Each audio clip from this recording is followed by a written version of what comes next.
Hey, thank you for clicking on my video. I really appreciate it.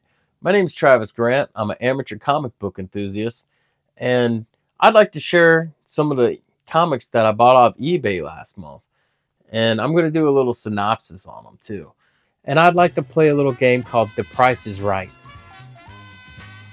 I grabbed this Amazing Spider-Man 48 for $40 on eBay, and I thought it was a good deal for that. I don't know. You be the judge of it. Incredible Hulk number 39 for $15. It goes in good with my Hulk collection I have. I also picked up a Avengers 52 for 26 bucks. I also picked up a Avengers 23 off eBay. I purchased this one for $21. Last but not least, I picked up a Doctor Strange 173 for $16. I think it's a deal on that. The whole total of all this haul right here is $118. You can be the judge if you would have bought them or not, but I bought them because I wanted them in my collection. And I feel like I got a pretty good deal on them. Now let's go take a look at them. I purchased Hulk 139 because it has a really rad cover of all the villains that Hulk fights. And let's go take a look at it. So in this issue, the main villain is the leader. And the leader goes and talks to Glenn Talbot to try to borrow the Mentello projector. And he's trying to make the Hulk have a heart attack by causing him to fight all his villains in one day. In these panels, they're calling President Nixon to make sure it's okay that a leader can use their government equipment. Roy Thomas was the writer of this comic, and Herb Trimpe was the artist. Herb Trimpe was also the artist of a lot of Incredible Hulk comics. So the leader's plan is in full swing. The Hulk is fighting all the villains all at once, and he's getting kind of tired. Herb Trimpe's art is fantastic in this issue. Hulk's friend Jim Wilson sneaks into the lab and switches the wires around on the leader's machine. The leader now thinks that Hulk is after him. Well, that concludes the issue of Hulk 139. So be like Hulk and Hulk smash the like and subscribe button for me. That'll really help out the channel if you do. The next comic is Doctor Strange 173. Roy Thomas wrote this comic and Gene Colan was the artist. Gene Colan's artwork in this issue is a real treat. It's gonna knock your socks off.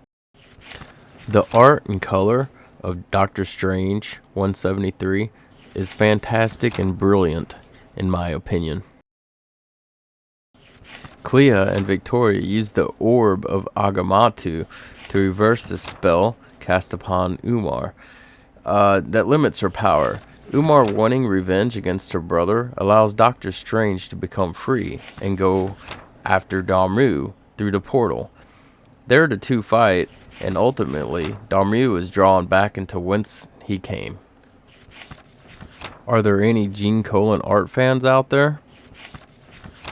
Doctor Strange 173 came out in 1968. The art and panel designs still hold up to today's standards. Well, that concludes Doctor Strange 173.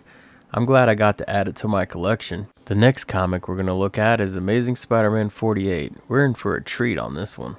John Romita did some beautiful artwork, and Stan Lee wrote this comic book in 1966. The comic starts out with Spider-Man searching for Kraven the Hunter, and at the prison, the old Vulture is telling his cellmate, Blackie Draco, where he hid a pair of his wings outside the prison. He tells Blackie Draco to use the wings to finish off Spider-Man. Blackie Draco escapes prison, then he finds the wings, and he takes off. Meanwhile, Peter Parker is coming down with a cold. With Pete being sick, he goes home, and with Blackie having the wings, he starts a crime spree. With the wings, Blackie Draco is almost unstoppable, and Pete being sick, he almost called Daredevil for help. Being sick, Pete, he mans up and dons the Spider-Man suit anyways to go after the Vulture. It don't take old Webhead long to find the Vulture. Spider-Man notices the Vulture is fighting a little bit slower than normal. On this day, that's good because Spider-Man's sick and he needs all the help he can get. Being sick that day didn't help Spider-Man's cause any.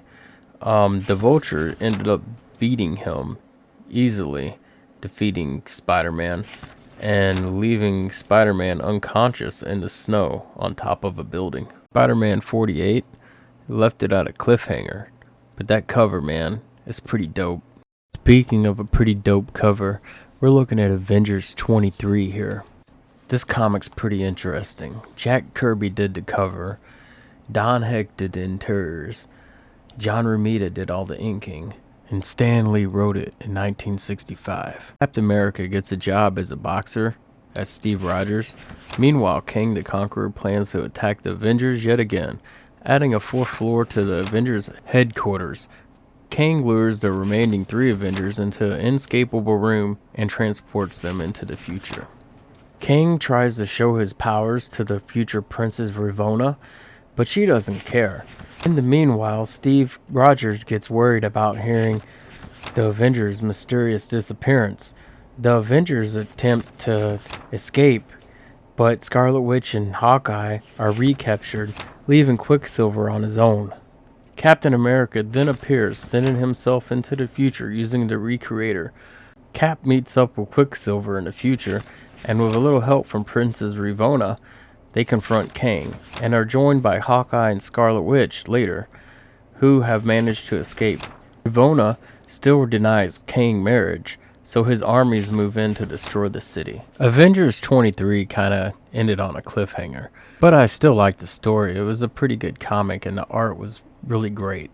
I enjoyed the cover too. I don't know what everybody else uses for Mylar bags, but I'm using some Mylar 2s and they're working out perfect. Avengers 52 was written by Roy Thomas in 1968 and the art was done by John Buscema. I'm becoming quite a John Buscema fan. I think his art's great. Black Panther travels to the Avengers headquarters, passes through the security system, and finds the Avengers dead. He is then caught by the bodies of the Avengers by a SHIELD agent named Jasper Sitwell. SHIELD agent Sitwell then has the Black Panther arrested for the murder of the Avengers. Then it is revealed that the Avengers were attacked by the Grim Reaper and put in a special type of coma only the Grim Reaper can undo. He wishes revenge on the death of his brother Wonder Man. The Black Panther breaks free from the police and returns back to the Avengers headquarters to find the Reaper, and they fight, and the Black Panther steals the Reaper's coma weapon.